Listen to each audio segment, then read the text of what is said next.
എല്ലാവർക്കും പുതിയൊരു വീഡിയോയിലേക്ക് സ്വാഗതം. ഇന്നത്തെ നമ്മുടെ റെസിപ്പി എല്ലാവർക്കും ഒരുപോലെ ഇഷ്ടപ്പെടുന്ന നല്ല രണ്ട് അടിപൊളി സ്നാക്കിൻ്റെ റെസിപ്പിയാണ്. ഒന്ന് ഇറച്ചിപ്പത്തിലും അതുപോലെ തന്നെ ഒന്ന് മുട്ടപ്പത്തിലും. രണ്ടും അടിപൊളി ടേസ്റ്റാണ്. നമുക്ക് എന്തൊക്കെ ചായക്ക് കടികളുണ്ട് എന്ന് പറഞ്ഞാലും ഇറച്ചിപ്പത്തിലും മുട്ടപ്പത്തിലും ഉണ്ടെങ്കിൽ ആദ്യം തന്നെ നമ്മൾ എടുത്ത് കഴിക്കുന്നത് അതായിരിക്കും. അത്ര ടേസ്റ്റ് നമുക്ക് വേറെ ഒന്നിനും കിട്ടൂല. പിന്നെ ഇറച്ചിപ്പത്തിൽ ഈ ഒരു രീതിയിൽ ഉണ്ടാക്കി ഫ്രീസ് ചെയ്ത് വെച്ച് കഴിഞ്ഞാൽ നോമ്പിനെല്ലാം നമുക്ക് ആവശ്യാനുസരണം എടുത്തിട്ട് ഫ്രൈ ചെയ്താൽ മതിയാവും. നോമ്പിനായാലും നോമ്പല്ലാത്തപ്പോഴും ഒക്കെ ഒരുപോലെ ഉണ്ടാക്കി കഴിക്കാൻ പറ്റിയ നല്ലൊരു റെസിപ്പിയാണ് ഇത് രണ്ടും. അപ്പോൾ എല്ലാവരും ഉണ്ടാക്കി നോക്കുക. അപ്പോൾ നമുക്ക് വേഗം തന്നെ എങ്ങനെയാണ് ഇത് റെഡിയാക്കുന്നതെന്ന് നോക്കാം. അതിന് മുമ്പായിട്ട് ആരെങ്കിലും സബ്സ്ക്രൈബ് ചെയ്യാതെ വീഡിയോ കാണുന്നുണ്ടെങ്കിൽ അതുപോലെ എൻ്റെ വീഡിയോ ഇഷ്ടപ്പെടുകയാണെങ്കിൽ മറക്കാതെ ഒന്ന് സബ്സ്ക്രൈബ് ചെയ്ത് സപ്പോർട്ട് ചെയ്യണേ.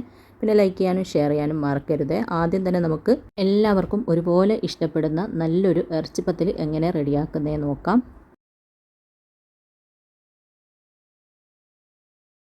ആദ്യം തന്നെ നമുക്ക് ഇറച്ചിപ്പത്തലിന് വേണ്ടിയിട്ടുള്ള മാവൊന്ന് കുഴച്ച് വെക്കാം. അതിന് വേണ്ടിയിട്ട് ഞാൻ ഇതുപോലെ ഒരു ബൗളിലേക്ക് 2.5 കപ്പ് മൈദപ്പൊടി ഇട്ട് കൊടുക്കുന്നുണ്ട്. 250 ml കപ്പിന് അളന്നിട്ടാണ് മൈദപ്പൊടി എടുത്തതിന്. ഇനി ഇതിലേക്ക് ആവശ്യത്തിനുള്ള ഉപ്പും 1 ടേബിൾ സ്പൂണോളം ഓയിലും കൂടെ ചേർത്തിട്ട് നന്നായിട്ടൊന്ന് മിക്സാക്കി കൊടുക്കാം.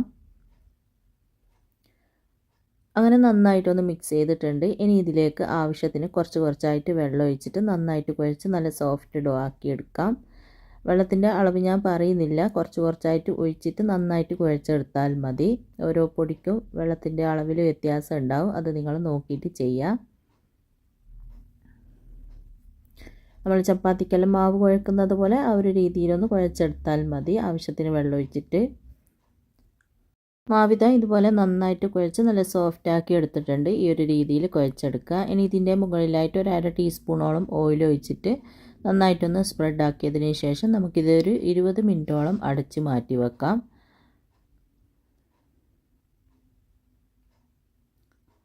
ഇനി നമുക്ക് ഇതിലേക്ക് വേണ്ടിയിട്ടുള്ള ഫില്ലിങ് റെഡിയാക്കി എടുക്കണം. അതിന് വേണ്ടിയിട്ട് ഇതുപോലൊരു പാത്രം അടുപ്പത്ത് വെച്ചിട്ടൊന്ന് ചൂടാക്കിയിട്ടുണ്ട്. അതിലേക്ക് 2 ടേബിൾ സ്പൂണോളം വെളിച്ചെണ്ണ ഒഴിച്ചു കൊടുക്കാം.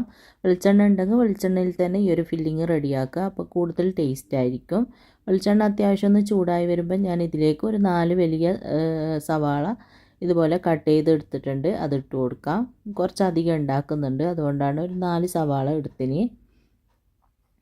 എനിക്കിതിലേക്ക് ഉള്ളി പെട്ടെന്ന് വഴന്ന് കിട്ടാൻ വേണ്ടിയിട്ട് അല്പം ഉപ്പും കൂടെ ചേർത്തിട്ട് നന്നായിട്ടൊന്ന് വഴറ്റി കൊടുക്കാം. ഉള്ളി വഴന്ന് വരുന്ന സമയം കൊണ്ട് നമുക്കിതിലേക്ക് ചേർക്കാൻ വേണ്ടിയിട്ട് ഞാനൊരു തേങ്ങൻ്റെ ചമ്മന്തി റെഡിയാക്കുന്നുണ്ട്, അതൊന്ന് റെഡിയാക്കി എടുക്കാം. അതിന് വേണ്ടിയിട്ട് ഇതുപോലെ ചെറിയ മിക്സീൻ്റെ ജാറിലേക്ക് ഒരു 1/4 കപ്പോളം ചിരകിയതും 1/2 ടീസ്പൂൺ വലിയ ജീരകവും, വലിയ ജീരകം എന്ന് പറയുമ്പോൾ പെരുംജീരകം, പിന്നെ ഒരു 1/2 ടീസ്പൂണോളം മല്ലിപ്പൊടിയും 1 ടീസ്പൂൺ ചിക്കൻ മസാലയും ചേർത്തിട്ട് ഇത് ചെറുതായിട്ടൊന്ന് ഒതുക്കിയെടുത്തിട്ട് വരാം. അപ്പോൾ ഇതുപോലെ ഒന്ന് ഒതുക്കിയെടുത്തിട്ടുണ്ട്. ഈ ഒരു രീതിയിലൊന്ന് ഒതുക്കിയെടുക്കുക.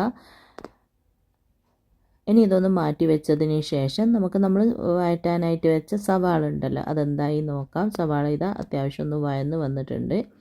ഈ ഒരു രീതിയിൽ വഴന്ന് കിട്ടിയാൽ മതി. ഇനി ഇതിലേക്ക് നമുക്ക് ഒരു 2 ടേബിൾ സ്പൂണോളം ഇഞ്ചി വെളുത്തുള്ളി പച്ചമുളക് ക്രഷ് ചെയ്തത് ചേർത്ത് കൊടുക്കാം. ഒരു 8 അല്ലി വെളുത്തുള്ളിയും ഒരു ചെറിയ കഷ്ണം ഇഞ്ചിയും ഒരു 5-6 പച്ചമുളകും കൂടി ഒന്ന് ക്രഷ് ചെയ്തെടുത്തതാണ്. പച്ചമുളക് നിങ്ങളുടെ എരിവിനനുസരിച്ചിട്ട് ചേർത്ത് കൊടുക്കുക. എന്നിട്ട് നന്നായിട്ട് വീണ്ടും ഒന്ന് വഴറ്റി കൊടുക്കുക. ആ ഒരു ഇഞ്ചിൻ്റെയും വെളുത്തുള്ളിൻ്റെയും ഒക്കെ പച്ച ടേസ്റ്റ് മാറുന്നത് വരെ നന്നായിട്ടൊന്ന് വഴറ്റിയതിന് ശേഷം നമുക്കിതിലേക്ക് പൊടികൾ ചേർത്ത് കൊടുക്കാം. 1/4 ടീസ്പൂണോളം മഞ്ഞൾപ്പൊടിയും 1/2 ടീസ്പൂണോളം കുരുമുളകിൻ്റെ പൊടിയും 1/2 ടീസ്പൂൺ ഗരം മസാലപ്പൊടിയും ഒരു 1/4 ടീസ്പൂൺ മുളകിൻ്റെ പൊടിയും ചേർത്തിട്ട് വീണ്ടും നന്നായിട്ടൊന്ന് മിക്സാക്കി കൊടുക്കുക. മുളകിൻ്റെ പൊടി കൂടി പോകരുത് കേട്ടോ, ഒരു 1/4 ടീസ്പൂണോളം മാത്രം ചേർത്ത് കൊടുത്താൽ മതി. അങ്ങനെ പൊടികളെല്ലാം ചേർത്തിട്ട് നന്നായിട്ടൊന്ന് മിക്സാക്കി കൊടുത്തിട്ടുണ്ട്. ഇനി ഇതിലേക്ക് നമ്മൾ ഒതുക്കിയെടുത്ത ആ ഒരു തേങ്ങൻ്റെ മിക്സ് ഉണ്ടല്ലോ, അത് ചേർത്ത് കൊടുക്കാം. പിന്നെ ഈ ഒരു തേങ്ങ ചേർക്കണമെന്ന് നിർബന്ധമൊന്നുമില്ല, ഇതും കൂടെ ചേർത്ത് കഴിഞ്ഞാൽ നല്ല അടിപൊളി ടേസ്റ്റ് ആയിരിക്കും. ഇറച്ചിപ്പത്തലിന് നല്ലൊരു ടേസ്റ്റാണ്, ഒരു അടിപൊളി ടേസ്റ്റാണ്. അപ്പോൾ നിങ്ങൾക്കിത് ചേർക്കാൻ താല്പര്യം ഇല്ലെങ്കിൽ ഈ ഒരു ഭാഗം അങ്ങ് സ്കിപ്പ് ചെയ്തിട്ട് ബാക്കി എല്ലാ കാര്യങ്ങളും ചേർത്തിട്ട് ഈ ഒരു ഫില്ലിങ് റെഡിയാക്കിയാൽ മതി. അങ്ങനെ തേങ്ങയും കൂടെ ഇട്ടിട്ട് നന്നായിട്ടൊന്ന് മിക്സാക്കി ആ ഒരു സവാളയിലേക്ക് തേങ്ങൻ്റെ മിക്സെല്ലാം നന്നായിട്ട് പിടിക്കുന്ന രീതിയിൽ നല്ലതുപോലെ ഒന്ന് മിക്സാക്കി കൊടുക്കുക. ഇനി ഇതിലേക്ക് ആവശ്യത്തിനുള്ള ഉപ്പിട്ട് കൊടുക്കുക. എന്നിട്ട് വീണ്ടും നന്നായിട്ടൊന്ന് മിക്സ് ആക്കിയതിന് ശേഷം നമുക്കിതിലേക്ക് വേവിച്ചിട്ട് മിക്സിൻ്റെ ജാറിലിട്ടിട്ടൊന്ന് ക്രഷ് ചെയ്തെടുത്ത ബീഫ് ഇട്ട് കൊടുക്കാം. ബീഫാണ് ഞാൻ എടുത്തതിന്. ബീഫോ ചിക്കനോ എന്താണോ ഇഷ്ടം അത് നിങ്ങൾക്ക് എടുക്കാം. ഞാനൊരു 350 ഗ്രാം എല്ലില്ലാത്ത ബീഫ് നന്നായിട്ട് കഴുകിയതിന് ശേഷം അതിലേക്ക് മഞ്ഞൾപ്പൊടിയും കുരുമുളകിൻ്റെ പൊടിയും അല്പം മുളക് പൊടിയും ഗരം മസാലയും ഉപ്പും ചേർത്തിട്ട് നന്നായിട്ട് കുക്കറിൽ വേവിച്ചിട്ട് ഒന്ന് പൊടിച്ചെടുത്തതാണ്. മിക്സിൻ്റെ ജാറിലിട്ടിട്ടൊന്ന് ക്രഷ് ചെയ്തെടുത്തതാണ്. അത് ഇതിലേക്ക് ചേർത്തിട്ട് എല്ലാം കൂടി നന്നായിട്ട് മിക്സാക്കി കൊടുക്കുക. പിന്നെ ഞാൻ തേങ്ങൻ്റെ ചമ്മന്തി പൊടിക്കുന്ന സമയത്ത് ചിക്കൻ മസാല ചേർത്ത് കൊടുത്തിന്. നിങ്ങളുടെ കയ്യിൽ ഇപ്പോൾ ചിക്കൻ മസാല ഇല്ലെങ്കിൽ അത് നിങ്ങൾക്ക് ഒഴിവാക്കാം. ബീഫ് മസാല ഉണ്ടെങ്കിൽ ബീഫ് മസാല ചേർത്ത് കൊടുക്കുക. മസാല ഒന്നും ഇല്ലെങ്കിൽ അതൊന്നും ചേർക്കണ്ട. ഞാനൊരു 1/2 ടീസ്പൂൺ അല്ല മല്ലിപ്പൊടി ചേർത്ത് കൊടുത്തിന്. ആ ഒരു സ്ഥലത്ത് നിങ്ങൾ 1 ടീസ്പൂൺ മല്ലിപ്പൊടി ചേർത്ത് കൊടുക്കുക. പിന്നെ ഒരു നുള്ള് മുളകിൻ്റെ പൊടിയും കൂടെ ചേർത്തിട്ട് അതൊന്ന് ഒതുക്കിയെടുത്താൽ മതി. അങ്ങനെ ഇതാ എല്ലാം കൂടി ബീഫെല്ലാം ഇട്ടിട്ട് നന്നായിട്ടൊന്ന് മിക്സാക്കി എടുത്തിട്ടുണ്ട്. ഇനി ഉപ്പെല്ലാം നോക്കിയിട്ട് വേണമെങ്കിൽ ചേർത്ത് കൊടുക്കുക. ഉപ്പെല്ലാം കറക്റ്റാണ്. ഇനി ഞാനിതിലേക്ക് അരമുറി ലെമൺ പിഴിഞ്ഞ് കൊടുക്കുന്നുണ്ട്. പിന്നെ കുറച്ച് കറിവേപ്പില കട്ട് ചെയ്തിട്ട് ഇട്ട് കൊടുക്കുന്നുണ്ട്. മല്ലിയില ചേർക്കുന്നില്ല കേട്ടോ. ഞാനൊരു ഈ ഒരു ഫില്ലിങ്ങിൽ മല്ലിയില ചേർക്കലില്ല. നിങ്ങൾക്ക് ഇഷ്ടമുണ്ടെങ്കിൽ ചേർക്കാം. എന്നിട്ട് എല്ലാം കൂടി വീണ്ടും നന്നായിട്ടൊന്ന് മിക്സാക്കി കൊടുക്കുക. അങ്ങനെ ഇതാ നമ്മുടെ നല്ല ടേസ്റ്റി ആയിട്ടുള്ള അടിപൊളി ഇറച്ചിപ്പത്തിലിൻ്റെ ഫില്ലിങ് ഇവിടെ റെഡി ആയിട്ടുണ്ട്. ഇനി അടുപ്പ് ഓഫാക്കിയതിന് ശേഷം ഇത് ചൂട് പോകാനായിട്ട് മാറ്റി വെക്കാം. അപ്പോഴത്തേക്ക് ഇതാ നമ്മുടെ മാവെല്ലാം നല്ലതുപോലെ സോഫ്റ്റായി വന്നിട്ടുണ്ട്. മാവ് നമ്മൾ കുഴച്ച് വെച്ചിട്ട് ഒരു അരമണിക്കൂറോളം ആയിട്ടുണ്ട് കേട്ടോ. ഇനി നമുക്കിത് ചെറുതായിട്ടൊന്ന് കുഴച്ചതിന് ശേഷം നമുക്കിതിനെ ഒരു 4 ഉരുളകളാക്കി മാറ്റാം. എങ്ങനെയാണോ നിങ്ങൾക്ക് പരത്താൻ എളുപ്പം ആ ഒരു രീതിയിൽ നിങ്ങൾ റെഡിയാക്കി എടുത്താൽ മതി. ഞാനിപ്പോൾ അത്യാവശ്യം വലിയ ബോൾസാണ് ആക്കിയെടുക്കുന്നത്. ഇത്ര വലുത് ആക്കിയെടുക്കണമെന്നൊന്നുമില്ല. ചെറുതാക്കിയിട്ട് വേണമെങ്കിൽ ചെറുതാക്കിയിട്ടും പരത്തിയെടുക്കാം. ഇനി ഇതിനെ നന്നായിട്ടൊന്ന് ഉരുട്ടിയതിന് ശേഷം ഇതൊന്ന് മാറ്റി വെക്കാം.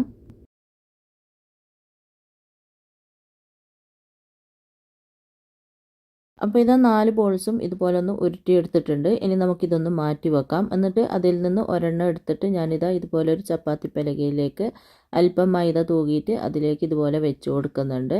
അപ്പോൾ ഒരെണ്ണം എടുക്കുന്ന സമയത്ത് ബാക്കിയുള്ളത് ഒന്ന് കവർ ചെയ്ത് വെക്കുക, അല്ലെങ്കിൽ മുകൾ ഭാഗം ഡ്രൈ ആയി പോകും. എന്നിട്ട് നല്ല കനം കുറച്ചിട്ട് നമുക്കിതൊന്ന് പരത്തിയെടുക്കാം. ചപ്പാത്തിക്ക് പരത്തുന്നതിനേക്കാളും കുറച്ചും കൂടെ കനം കുറച്ചിട്ട് വേണം ഇതൊന്ന് പരത്തിയെടുക്കാൻ. അപ്പോൾ ഇതാ ഇതുപോലെ നല്ല നേരിയതായിട്ട് തന്നെ പരത്തിയെടുത്തിട്ടുണ്ട്. ഈ ഒരു രീതിയിൽ പരത്തിയെടുക്കുക. ഇനി ഞാനിതാ ഇതുപോലത്തെ ഷേപ്പുള്ള കട്ടർ എടുത്തിട്ടുണ്ട്.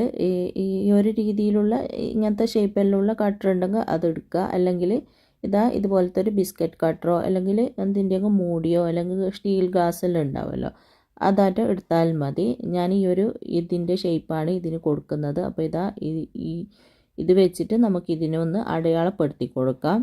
നന്നായിട്ട് അമർത്തി കൊടുക്കരുത്, അങ്ങനെയാകുമ്പോൾ അത് കട്ട് ചെയ്ത് പോവും. അതുകൊണ്ട് ഇതുപോലെ ഒന്ന് ചെറുതായിട്ട് വെച്ചിട്ട് ഇതിൻ്റെ അടയാളം കൊടുക്കുക. ഇത് ഞാൻ ഓൺലൈനിൽ വാങ്ങിയതാണ് കേട്ടോ. അപ്പോൾ ഇതാ ഇതുപോലെ ഒന്ന് അടയാളപ്പെടുത്തിയിട്ടുണ്ട്. ഇനി നമ്മൾ റെഡിയാക്കിയ ഫില്ലിങ് അത്യാവശ്യം നല്ലതുപോലെ തന്നെ ചൂടെല്ലാം പോയിട്ടുണ്ട്. അതിൽ നിന്ന് കുറച്ച് കുറച്ചായിട്ട് എടുത്തിട്ട് നമ്മൾ ഈ ഒരു അടയാളം വെച്ച ആ ഒരു സ്ഥലത്ത് ഇങ്ങനെ ഒന്ന് വെച്ച് കൊടുക്കാം. പുറത്തൊന്നും ആകാത്ത രീതിയിൽ ഈ ഒരു രീതിയിൽ വെച്ച് കൊടുക്കുക.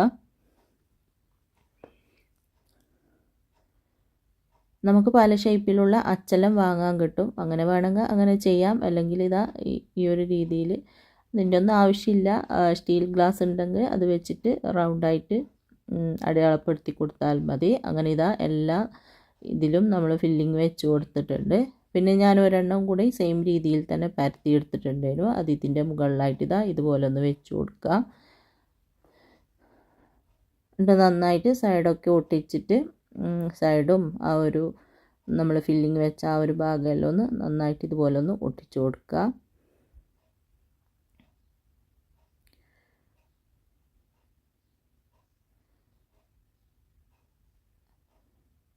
എന്നിട്ട് ഇതാ നമ്മുടെ ഈ ഒരു കട്ടർ വെച്ചിട്ട് ഇതുപോലെ ഒന്ന് അമർത്തി കൊടുക്കുക. ഇനി നന്നായിട്ട് തന്നെ അമർത്തി കൊടുക്കുക. അന്നേരം ഇതാ ഇതുപോലെ ഒന്ന് മുറിഞ്ഞ് വരും. അപ്പോൾ എല്ലാം ഇതുപോലെ ചെയ്യുക.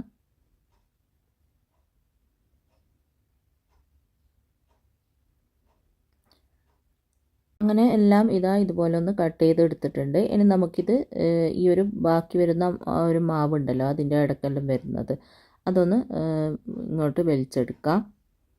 ഈ ഒരു രീതിയിൽ ഇങ്ങനെ വലിച്ചെടുത്താൽ മതി.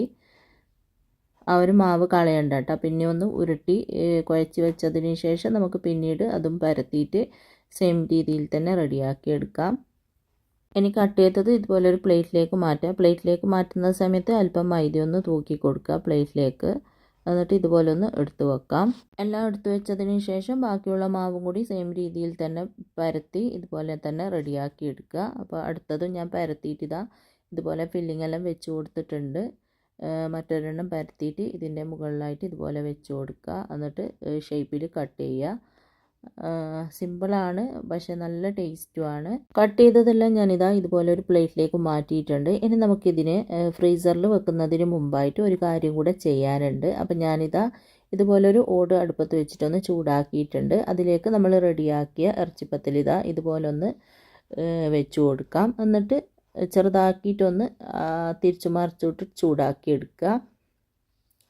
ചെറുതായിട്ടൊന്ന് ചൂടായാൽ മാത്രം മതി, ഒരുപാട് ആവണ്ട. ഇനി ഒന്ന് മറിച്ചിട്ട് കൊടുക്കുക. ഇങ്ങനെ ചെയ്യുന്നത് എന്തിനാണെന്ന് വെച്ചാൽ നമ്മൾ ഫ്രീസറിൽ വെക്കുന്ന സമയത്ത് തമ്മാമിൽ ഒട്ടിപ്പിടിക്കില്ല, അല്ലെങ്കിൽ മൊത്തം ഒട്ടിപ്പിടിച്ചിട്ട് കൊളാവും. അതുകൊണ്ട് ഈ ഒരു രീതിയിൽ ഒന്ന് ഫ്രൈ പാനിലോ അല്ലെങ്കിൽ നമ്മൾ പത്തിലെല്ലാം ചൂടുന്ന ഓടിലോ വെച്ചിട്ട് തിരിച്ചു മറിച്ചിട്ടിട്ടൊന്ന് ചൂടാക്കി എടുക്കുക. അപ്പോൾ എല്ലാം ഇതുപോലെ ചെയ്യുക. അപ്പോൾ എല്ലാം ഞാൻ ഇതുപോലെ ഒന്ന് ചൂടാക്കി എടുത്തിട്ടുണ്ട്. ഇനി നമുക്ക് ഇതുപോലൊരു നല്ലൊരു കണ്ടെയ്നർ എടുത്തിട്ടുണ്ട്. അതിലേക്ക് ഇതുപോലെ ഒന്ന് വെച്ച് കൊടുക്കുക. ഒന്നെങ്കിൽ ഇതുപോലെ അട്ടിക്ക് വെച്ച് കൊടുക്കുക, അല്ലെങ്കിൽ ഓരോ ലെയർ വെച്ചതിന് ശേഷം 3 പീസ് ബട്ടർ പേപ്പറോ എന്തെങ്കിലും കട്ട് ചെയ്ത് വെച്ച് കൊടുത്താൽ മതി. അങ്ങനെയാകുമ്പോൾ നമുക്ക് എളുപ്പത്തിൽ എടുക്കാൻ പറ്റും. ഫ്രൈ ചെയ്യുന്ന കുറച്ച് മുമ്പേ എടുത്താൽ മതി. ഇതാകുമ്പോൾ ഇങ്ങനെ അട്ടിക്ക് വെച്ച് കഴിഞ്ഞാൽ കുറച്ച് 1-2 മണിക്കൂർ മുമ്പേ പുറത്തെടുത്ത് വെക്കുക. എന്നാലാണ് ശരിക്കും അടർന്ന് കിട്ടുകയുള്ളൂ. ഐസെല്ലാം പോയിട്ട് വേണ്ട അടർന്ന് കിട്ടാൻ. അപ്പോൾ ബട്ടർ പേപ്പർ വെച്ച് കഴിഞ്ഞാൽ പെട്ടെന്ന് നമുക്ക് ആവശ്യത്തിനുള്ളത് എടുക്കാൻ പറ്റും. അപ്പോൾ ഇതുപോലെ കണ്ടെയ്നറിലാക്കിയിട്ടുണ്ട്. ഇനി ഞാനിത് ഫ്രീസറിൽ കൊണ്ടുവെക്കലാണ്. നന്നായിട്ട് കവർ ചെയ്തതിന് ശേഷം ഫ്രീസറിൽ കൊണ്ടുവെക്കുക. ഇങ്ങനെ ചെയ്ത് വെച്ചാൽ 2 ആഴ്ച വരെയൊക്കെ നമുക്ക് ഫ്രീസറിൽ ഇത് സൂക്ഷിക്കാം. ആവശ്യാനുസരണം എടുത്തിട്ട് ഫ്രൈ ചെയ്താൽ മതി. ആ ഒരു ബാക്കി വന്ന മാവുണ്ടല്ലോ, നമ്മൾ സൈഡെല്ലാം കട്ട് ചെയ്തിട്ട് എടുത്ത ബാക്കി വന്ന മാവ്, അത് ഞാൻ വീണ്ടും ഒന്ന് ഉരുട്ടി പരത്തിയിട്ട് ഇതുപോലെ ഫില്ലിങ്ങെല്ലാം നിറച്ച് റെഡിയാക്കി എടുത്തിട്ടുണ്ടായിരുന്നു. അത് നമുക്കൊന്ന് ഫ്രൈ ചെയ്തെടുക്കാം. അപ്പോൾ ചൂടായ എണ്ണയിലേക്ക് ഇതിട്ട് കൊടുക്കുക. എന്നിട്ട് തിരിച്ചു മറിച്ചിട്ടിട്ട് ഒരു ഗോൾഡൻ ബ്രൗൺ കളറാകുന്നത് വരെ ഫ്രൈ ചെയ്തെടുത്താൽ മതി. പിന്നെ നമ്മൾ ഫ്രീസറിൽ വെച്ചത് പെട്ടെന്ന് നമുക്ക് എടുത്തിട്ട് ഫ്രൈ ചെയ്യണം എന്നെല്ലാം ഉണ്ടെങ്കിൽ നിങ്ങളുടെ കയ്യിലിപ്പോൾ ഓവനെല്ലാം ഉണ്ടെങ്കിൽ ഓവനിൽ ഡീഫ്രോസ്റ്റ് ചെയ്തെടുത്താലും മതി. ഡീഫ്രോസ്റ്റ് ചെയ്തിട്ട് അതിൻ്റെ ഐസ് പോയിട്ടാകുമ്പോൾ വേഗം തന്നെ എടുത്തിട്ട് ഫ്രൈ ചെയ്യാം. തിരിച്ചു മറിച്ചിട്ടിട്ട് ഇതിവിടെ ഫ്രൈ ആയിട്ടുണ്ട്. ഈ ഒരു കളറാകുമ്പോൾ നമുക്ക് എണ്ണയിൽ നിന്ന് കോരി മാറ്റാം. എന്നിട്ട് ബാക്കിയുള്ളത് നമുക്ക് എത്രയാണോ വേണ്ടതെന്ന് വെച്ചാൽ അത് ഫ്രൈ ആക്കി എടുക്കുക. പിന്നെ ഗൾഫിലെല്ലാം കൊടുത്തു വിടുന്നതാണെങ്കിൽ നന്നായിട്ട് ഫ്രീസാക്കിയതിന് ശേഷം നല്ല കണ്ടെയ്നറിലോ അല്ലെങ്കിൽ നല്ല ജിപ്ലോക്കിലോ വെച്ചിട്ട് നന്നായിട്ട് ഫ്രീസാക്കുക. എന്നിട്ട് കൊടുത്ത് വെച്ചാൽ മതി. എല്ലാവർക്കും ഈ ഒരു ഇറച്ചിപ്പത്തിലിൻ്റെ വീഡിയോ ഇഷ്ടപ്പെട്ടിട്ടുണ്ടാവുമെന്ന് വിചാരിക്കുന്നു. ഇഷ്ടപ്പെട്ടാൽ ലൈക്ക് ചെയ്യുക, ഷെയർ ചെയ്യുക, സബ്സ്ക്രൈബ് ചെയ്യാത്തവർ സബ്സ്ക്രൈബ് ചെയ്ത് സപ്പോർട്ട് ചെയ്യുക. അപ്പോൾ നമുക്ക് വേഗം തന്നെ അടുത്ത റെസിപ്പിയിലേക്ക് പോവാം. അടുത്തതും ഇറച്ചിപ്പത്തിൽ പോലെ തന്നെ നല്ല ടേസ്റ്റി ആയിട്ടുള്ള നല്ലൊരു മുട്ടപ്പത്തിലിൻ്റെ റെസിപ്പിയാണ്. നമ്മൾ ഒരു തവണ ഉണ്ടാക്കി കഴിഞ്ഞാൽ വീണ്ടും വീണ്ടും ഉണ്ടാക്കി കഴിക്കണം എന്നെല്ലാം തോന്നൂലേ, അങ്ങനെ ഒരു റെസിപ്പിയാണ് ഈ ഒരു മുട്ടപ്പത്തിലിൻ്റെ റെസിപ്പി. അപ്പോൾ നമുക്ക് വേഗം തന്നെ നോക്കാം എങ്ങനെയാണ് ഇതും റെഡിയാക്കി എടുക്കുന്നതെന്ന്. ആദ്യം തന്നെ നമുക്ക് മുട്ടപ്പത്തിലിന് വേണ്ടിയിട്ടുള്ള മാവൊന്ന് കുഴച്ച് വെക്കാം. അതിന് വേണ്ടിയിട്ട് ഞാൻ ഇതുപോലെ ഒരു ബൗളിലേക്ക് 3 കപ്പ് മൈദപ്പൊടി ഇട്ട് കൊടുക്കുന്നുണ്ട്. 250 ml കപ്പിന് 3 കപ്പ് മൈദയാണ് എടുത്തിന്. നിങ്ങൾക്ക് എത്രയാണ് വേണ്ടത് അതിനനുസരിച്ചിട്ട് എടുക്കുക. ഇനി ഇതിലേക്ക് ആവശ്യത്തിനുള്ള ഉപ്പും 1 ടേബിൾ സ്പൂണോളം ഓയിൽ ഒഴിച്ചിട്ട് നന്നായിട്ടൊന്ന് മിക്സ് ചെയ്തതിന് ശേഷം നമുക്കിതിലേക്ക് ആവശ്യത്തിന് കുറച്ചായിട്ട് വെള്ളം ഒഴിച്ചിട്ട് നന്നായിട്ട് കുഴച്ച് നല്ല സോഫ്റ്റ് ആക്കി എടുക്കാം. നമ്മൾ ചപ്പാത്തിക്കെല്ലാം മാവ് കുഴക്കുന്നില്ല, ആ ഒരു രീതിയിൽ കുഴച്ചെടുത്താൽ മതി. പിന്നെ സാധാ നോർമൽ പച്ചവെള്ളമാണ് എടുക്കേണ്ടത്. അങ്ങനെ മാവിത നന്നായിട്ട് കുഴച്ച് നല്ല സോഫ്റ്റ് ഡോ ആക്കി എടുത്തിട്ടുണ്ട്. ഈ ഒരു രീതിയിൽ കുഴച്ചെടുക്കുക. ഇനി നമുക്ക് ഇതിൻ്റെ മുകളിലായിട്ട് 1/2 ടീസ്പൂണോളം ഓയിൽ ഒഴിച്ചതിന് ശേഷം എല്ലാ ഭാഗത്തും എത്തുന്ന രീതിയിൽ നന്നായിട്ടൊന്ന് സ്പ്രെഡാക്കി കൊടുക്കുക. അതിനുശേഷം ഒരു 20 മിനിറ്റോളം അടച്ച് മാറ്റി വെക്കാം. നമുക്കിതിലേക്ക് വേണ്ടിയിട്ടുള്ള മുട്ടയൊന്ന് പുഴുങ്ങിയെടുക്കാം. അപ്പോൾ ഞാനിതാ ഇതുപോലത്തെ ഒരു എഗ് ബോയിലറിലാണ് മുട്ട പുഴുങ്ങിയെടുക്കുന്നത്. അപ്പോൾ ഇതിലേക്ക് ആവശ്യത്തിനുള്ള വെള്ളം ഒഴിച്ച് കൊടുക്കുക. എത്രയാണ് വെള്ളം ഒഴിക്കേണ്ടതെന്നൊക്കെ ഇതിൽ അളവുണ്ടാവും. മീഡിയം ആണെങ്കിൽ അതിന് കണക്കായിട്ട് വെള്ളം ഒഴിച്ച് കൊടുക്കുക. ഹാർഡാണെങ്കിൽ അതിന് കണക്കായിട്ട്, സോഫ്റ്റ് ആണെങ്കിൽ അതിന് കണക്കായിട്ട്. അപ്പോൾ ഞാൻ നമ്മൾ ചായക്കടിയിൽ ഉണ്ടാക്കുമ്പോൾ ഹാർഡായിട്ടാണ് പുഴുങ്ങിയെടുക്കൽ. ഈ ഒരു സ്നാക്കിന് വേണ്ടിയിട്ട് ഞാനൊരു 7 മുട്ടയാണ് കേട്ടോ പുഴുങ്ങിയെടുക്കുന്നത്. അപ്പോൾ അത് അവിടുന്ന് ബോയിലാവട്ടെ. ഇനി നമുക്ക് ഫില്ലിങ് റെഡിയാക്കി എടുക്കാം. അപ്പോൾ ആദ്യം തന്നെ ഫില്ലിങ്ങിലേക്ക് ചേർക്കാനുള്ള തേങ്ങ കൊണ്ടൊരു ചമ്മന്തി റെഡിയാക്കണം. അപ്പം ഞാനൊരു മിക്സീൻ്റെ ജാറിലേക്ക് 1.5 കപ്പോളം തേങ്ങ ചരുക്കിയത് ഇട്ട് കൊടുക്കുന്നുണ്ട്. അത്യാവശ്യം കുറച്ച് കൂടുതൽ തന്നെ തേങ്ങ എടുക്കുക. ഇനി ഇതിലേക്ക് 1 ടീസ്പൂൺ വലിയ ജീരകം എന്ന് പറയുമ്പോൾ പെരുംജീരകം, പിന്നെ 1 ടീസ്പൂൺ നല്ല എരിവില്ല മുളക് പൊടിയും 1 ടീസ്പൂൺ കാശ്മീരി മുളകും കൂടെ ചേർത്തിട്ട് ഇതൊന്ന് ഒതുക്കി എടുത്തിട്ട് വരാം. ഒരുപാടങ്ങ് അരിഞ്ഞു പോകരുത്, ഒന്ന് ഒതുക്കി എടുത്താൽ മതി. അപ്പോൾ ഇതാ ഇതുപോലെ ഒന്ന് ഒതുക്കി എടുത്തിട്ടുണ്ട്. ഇനി ഇതൊന്ന് മാറ്റി വെക്കാം. എന്നിട്ട് നമുക്ക് ഫില്ലിങ് റെഡിയാക്കാം. അതിന് വേണ്ടിയിട്ട് ഞാൻ ഇതുപോലൊരു പാത്രം അടുപ്പത്ത് വെച്ചിട്ടൊന്ന് ചൂടാക്കിയിട്ടുണ്ട്. അതിലേക്ക് 2 ടേബിൾ സ്പൂണോളം വെളിച്ചെണ്ണ ഒഴിച്ചു കൊടുക്കാം. വെളിച്ചെണ്ണ ഉണ്ടെങ്കിൽ വെളിച്ചെണ്ണ എടുക്കുക, അപ്പോഴാണ് കൂടുതൽ ടേസ്റ്റ്. ഇനി ഇതിലേക്ക് 2 മീഡിയം സൈസിലുള്ള സവാള പൊടിയായിട്ട് കട്ട് ചെയ്തെടുത്തിട്ടുണ്ട്, അതിട്ട് കൊടുക്കുക. എന്നിട്ട് സവാള പെട്ടെന്ന് വഴന്ന് കിട്ടാൻ വേണ്ടിയിട്ട് അല്പം ഉപ്പും കൂടെ ചേർത്തിട്ട് നന്നായിട്ടൊന്ന് വഴറ്റി കൊടുക്കാം. ഒരുപാടങ്ങ് വഴന്ന് ബ്രൗൺ കളറാണ്ട ആവശ്യമൊന്നുമില്ല. ഇത് ഈ ഒരു രീതിയിലൊന്ന് വഴറ്റിയെടുക്കുക.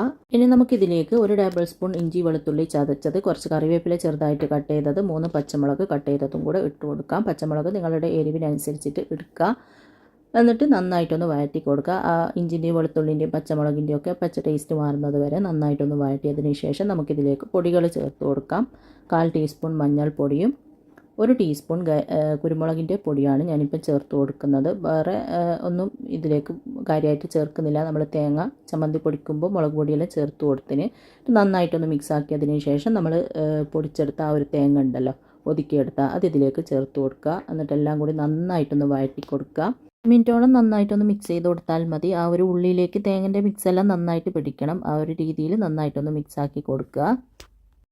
അതിനുശേഷം ഇതിലേക്ക് ഉപ്പെല്ലാം നോക്കിയിട്ട് വേണമെങ്കിൽ ഉപ്പ് ചേർത്ത് കൊടുക്കുക. ഇതിൽ ഉപ്പിൻ്റെ കുറവുണ്ട്. നമ്മൾ സവാള വഴറ്റുമ്പോൾ അല്പം ഉപ്പിട്ട് കൊടുത്തതേ ഉള്ളൂ. അപ്പോൾ അല്പം ഉപ്പിട്ട് കൊടുക്കുക. പിന്നെ ഒരു 1/2 ടീസ്പൂണോളം ഗരം മസാല പൊടിയും കൂടെ ഇട്ടിട്ട് വീണ്ടും നന്നായിട്ടൊന്ന് മിക്സ് ആക്കി കൊടുക്കുക.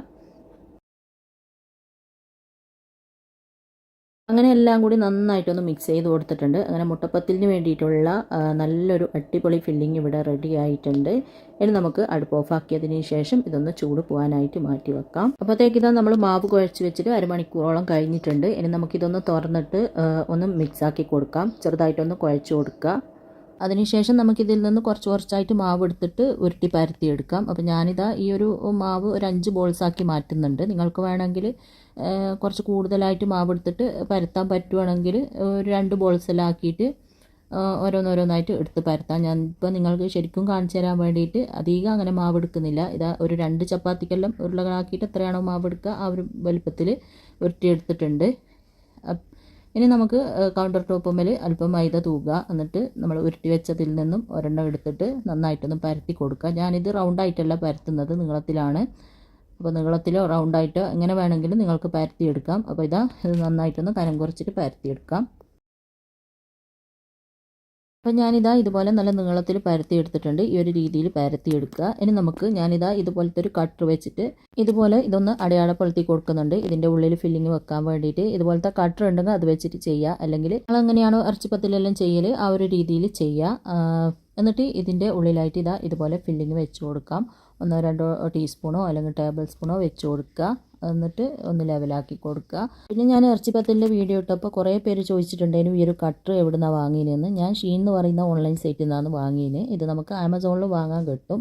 ഷീൻ എന്ന് പറയുന്ന സൈറ്റ് നാട്ടിലൊന്നും ഇല്ലയെന്ന് തോന്നുന്നു. അപ്പോൾ ആമസോണിൽ നിങ്ങൾ സെർച്ച് ചെയ്ത് നോക്കിയാൽ മതി. പിന്നെ ഇതിൻ്റെ റേറ്റ് 6 ദിറംസാണ് വന്നത്. ആമസോണിൽ പക്ഷേങ്കിൽ കുറച്ച് റേറ്റ് കൂടുതലായിട്ടാണ് കേട്ടോ കാണിക്കുന്നത്. ഇനി നമുക്ക് ഇതിൻ്റെ മുകളിലായിട്ട് മുട്ട വെച്ച് കൊടുക്കുക. അപ്പോൾ ഒരു മുട്ടനെ ഞാൻ 4 പീസായിട്ടാണ് കട്ട് ചെയ്തത്. 4 പീസോ 6 പീസോ ആയിട്ട് കട്ട് ചെയ്തിട്ട് ഇതുപോലെ വെച്ച് കൊടുക്കുക. എന്നിട്ട് ആ ഒരു ഭാഗത്ത് നിന്ന് ഇങ്ങോട്ടേക്ക് ഒന്ന് മടക്കി കൊടുക്കുക. എന്നിട്ട് കൈ വെച്ചിട്ട് ഒന്ന് പ്രസ്സാക്കി കൊടുക്കുക. ഇതുപോലെ ചെറുതായിട്ടൊന്ന് പ്രസ് ചെയ്ത് കൊടുക്കുക. അങ്ങനെ ഒന്ന് പ്രസ്സാക്കിയതിന് ശേഷം വീണ്ടും നമുക്ക് ആ ഒരു കട്ടർ വെച്ചിട്ട് ഇതൊന്ന് കട്ട് ചെയ്തെടുക്കാം. ഈ ഒരു രീതിയിൽ. പിന്നെ ഇതുപോലത്തെ കട്ടർ വേണമെന്നൊന്നുമില്ല. നമുക്ക് കുപ്പിൻ്റെ മൂടോ അല്ലെങ്കിൽ സ്റ്റീലിൻ്റെ ഗ്ലാസ്സോ എന്തെങ്കിലും വെച്ചിട്ട് ഇങ്ങനെ കട്ട് ചെയ്തെടുത്താലും മതി. എന്നിട്ട് സൈഡിൽ ഫോർക്ക് വെച്ചിട്ട് ഒന്ന് പ്രസ് ചെയ്ത് കൊടുത്താലും മതി. അങ്ങനെയും നമുക്ക് റെഡിയാക്കി എടുക്കാം. അല്ലെങ്കിൽ കത്തി വെച്ചിട്ട് കട്ട് ചെയ്യുക. എന്നിട്ട് ഫോർക്ക് വെച്ചിട്ട് സൈഡൊക്കെ ഒന്ന് പ്രസ് ചെയ്ത് കൊടുക്കുക. അങ്ങനെ എല്ലാം ഞാൻ ഇതുപോലെ കട്ട് ചെയ്തെടുത്തിട്ടുണ്ട്. ഇപ്പോൾ ബാക്കി വരുന്ന മാവില്ല അത് കളയണ്ട. വീണ്ടും ഒന്ന് നന്നായിട്ട് കുഴച്ചതിന് ശേഷം നമുക്ക് വീണ്ടും പരത്തിയിട്ട് ഇതുപോലെ തന്നെ റെഡിയാക്കി എടുക്കാം. അപ്പോൾ എല്ലാം ഞാൻ ഇതുപോലെ കട്ട് ചെയ്ത് എടുത്തിട്ടുണ്ട്. ഇനി നമുക്കിതൊരു പ്ലേറ്റിലേക്ക് മാറ്റാം. അപ്പം വെക്കുന്ന സമയത്ത് അല്പം മൈദ തൂകിയതിന് ശേഷം അതിൻ്റെ മുകളിലായിട്ട് വെച്ച് കൊടുക്കുക. ഇനി നമുക്ക് ബാക്കിയുള്ളതും കൂടി സെയിം രീതിയിൽ തന്നെ പരത്തിയിട്ട് ഇതേപോലെ തന്നെ ഫില്ലിംഗ് ഒക്കെ വെച്ചിട്ട് മടക്കി കട്ട് ചെയ്തെടുക്കാം. ഇതാ മുഴുവനും ഞാൻ ഇതുപോലെ റെഡിയാക്കി എടുത്തിട്ടുണ്ട്. ഇനി നമുക്കിതൊന്ന് ഫ്രൈ ചെയ്തെടുക്കാം. അതിന് വേണ്ടിയിട്ട് ഞാനിതാ ഇതുപോലൊരു പാനിൽ കുറച്ച് കൂടുതൽ ഓയിൽ ഒഴിച്ചിട്ടൊന്ന് ചൂടാക്കിയിട്ടുണ്ട്. അതിലേക്ക് നമ്മൾ റെഡിയാക്കി വെച്ച മുട്ടപ്പത്തിൽ ഓരോന്നോരോന്നായിട്ട് ഇട്ടിട്ട് തീ ഒരു മീഡിയം ഫ്ലെയിമിൽ വെച്ചിട്ട് തിരിച്ചു മറിച്ചു വിട്ടിട്ട് ഒരു ഗോൾഡൻ ബ്രൗൺ കളറാകുന്നത് വരെ ഫ്രൈ ആക്കി എടുക്കാം. തീ കൂട്ടി വെക്കണ്ട കേട്ടോ. തീ ഒരു മീഡിയം ഫ്ലെയിമിൽ വെച്ചിട്ട് ഒരു 2-3 പ്രാവശ്യം തിരിച്ചു മറിച്ചു വിട്ടിട്ട് ഫ്രൈ ആക്കി എടുക്കുക.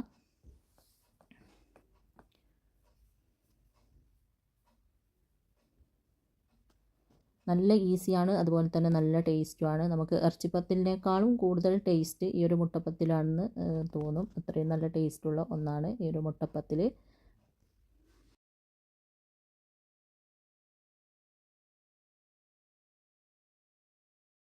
അങ്ങനെ ഇതാ തിരിച്ചു മറിച്ചു വിട്ടിട്ട് മുട്ടപ്പത്തിലെല്ലാം ഒന്ന് ഫ്രൈ ആക്കി എടുത്തിട്ടുണ്ട്. ഇതുപോലെ കളറൊക്കെ ഒന്ന് മാറി ചെറിയൊരു ഗോൾഡൻ ബ്രൗൺ കളറായി വന്നിട്ടുണ്ട്. ഈ ഒരു സമയത്ത് നമുക്ക് എണ്ണയിൽ നിന്ന് കോരി മാറ്റാം. എന്നിട്ട് ബാക്കിയുള്ളതും കൂടി സെയിം രീതിയിൽ തന്നെ ഫ്രൈ ആക്കി എടുക്കാം. അപ്പോൾ എല്ലാവരും ഇഫ്താർ സ്പെഷ്യലായിട്ട് ഈ ഒരു മുട്ടപ്പത്തിൽ ഉണ്ടാക്കി നോക്കുക. ഇറച്ചിപ്പത്തിലിനേക്കാളും കൂടുതൽ ടേസ്റ്റി ആയിട്ടുള്ള നല്ലൊരു അടിപൊളി റെസിപ്പിയാണ് ഈ ഒരു മുട്ടപ്പത്തിൻ്റേത്. മുട്ടപ്പത്തിലെല്ലാം ഫ്രൈ ചെയ്തതിന് ശേഷം ഞാനിതാ ഇതുപോലൊരു സെർവിങ് പ്ലേറ്റിലേക്ക് മാറ്റിയിട്ടുണ്ട്. എല്ലാവരും ഉണ്ടാക്കി നോക്കുക. ഒരു തവണ ഉണ്ടാക്കി കഴിഞ്ഞാൽ പിന്നെ എല്ലാ നോമ്പിനും ഇത് തന്നെ ഉണ്ടാക്കാമെന്ന് വിചാരിക്കും. അത്രയും നല്ല ടേസ്റ്റുള്ള ഒന്നാണ്. ഇന്നത്തെ 2 റെസിപ്പിയും നിങ്ങൾക്ക് എല്ലാവർക്കും ഇഷ്ടപ്പെട്ടിട്ടുണ്ടാവുമെന്ന് വിചാരിക്കുന്നു. ഇഷ്ടപ്പെട്ടാൽ ലൈക്ക് ചെയ്യുക, ഷെയർ ചെയ്യുക, സബ്സ്ക്രൈബ് ചെയ്ത് സപ്പോർട്ട് ചെയ്യുക. അപ്പോൾ ഇൻഷാ അല്ലാഹ് അടുത്ത പുതിയ നല്ല റെസിപ്പിയുമായിട്ട് നമുക്ക് വീണ്ടും കാണാം.